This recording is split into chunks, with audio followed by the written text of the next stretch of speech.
The President Joe Biden has pledged to rebuild our democracy and to restore the soul of our country. But 1 month into his administration, it's clear the task will require what we call bold and courageous action. Our nation's soul is in desperate need of repair. The former squatter Donald Trump did more damage to our democratic institutions in 4 years than any president or squatter in recent memory. But due to Trump's refusal to concede after losing the 2020 presidential race and his repeated false claims of a rigged election, his supporters had sieged and vandalized the U.S. Capitol in January in an attempt to prevent Congress from doing its constitutional duty to count the Electoral College votes. Um, but yet, while Biden is a fundamentally decent and empathetic man, we must remember that decency and empathy alone will not end the crises in just one day. To heal the nation's soul, Biden's administration needs a clear and comprehensive agenda to reform our democracy and restore faith in our elections. Um, the number one issue that everybody has is that people have spent years studying what that agenda should look like, and we have drawn inspiration from the long cycles of crisis and renewal in America's democratic story, and from Reconstruction to the Great Depression to the Civil Rights era. People have spoken with hundreds of members of Congress from both parties, and they're trying to gain insight from even from the Tea Party, Republicans, and Progressive Democrats. But here's what people have learned: the current threat to our democracy is, and it predates the Trump administration, is it's as existential as the threat to our planet. But just as Biden appointed, um,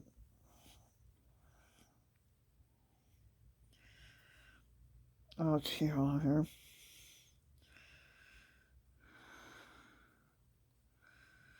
But it's just as Biden appointed Secretary John Kerry as his special presidential envoy for climate. He should select a special advisor on civic renewal, an expert dedicated to re-imaging our democracy with a fully staffed office within the White House.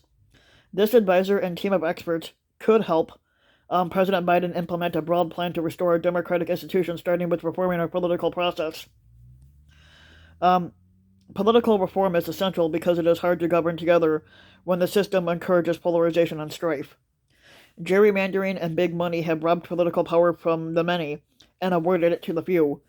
Take a look at the 2020 election, for example. Due to rampant gerrymandering across the country, 90% of the House districts were rated as safe for one party or the other, giving that candidates from both parties an incentive to please the most ardent members of their base at the expense of a compromise down the line. Money in politics exacerbates the issue. Elected officials now run on endless fundamenting treadmills, dialing for dollars from the wealthiest and most partisan Americans.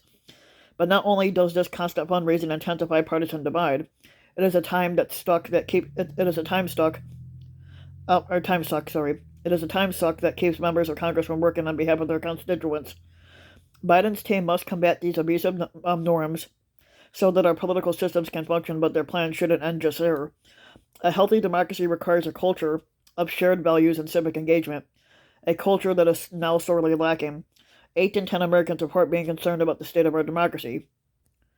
We also need to inspire the renewed belief in the democratic project, and to do so, Biden and his advisors should push for two measures that have strong bipartisan support in Congress: expand funding for civic education and national service programs like the AmeriCorps and Senior Corps, AmeriCorps and Senior Corps, drawing on existing public-private partisan partnerships.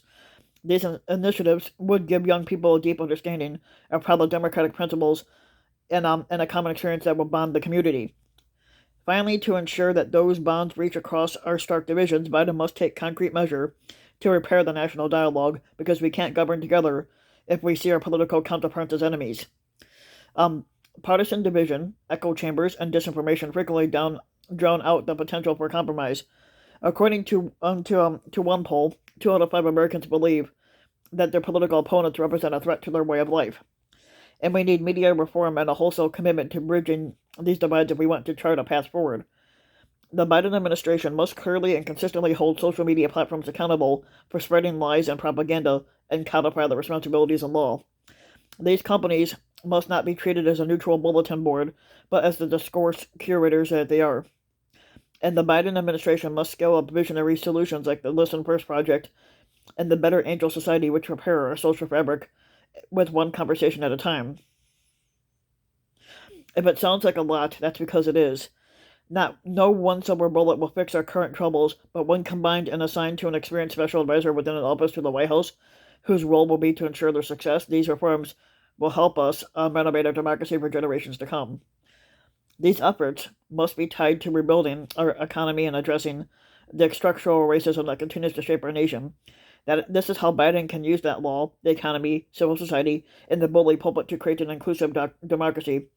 And with his moral decency as a guide, Biden can turn the promises he made during the campaign into action, and only then can he heal this nation's wounded soul.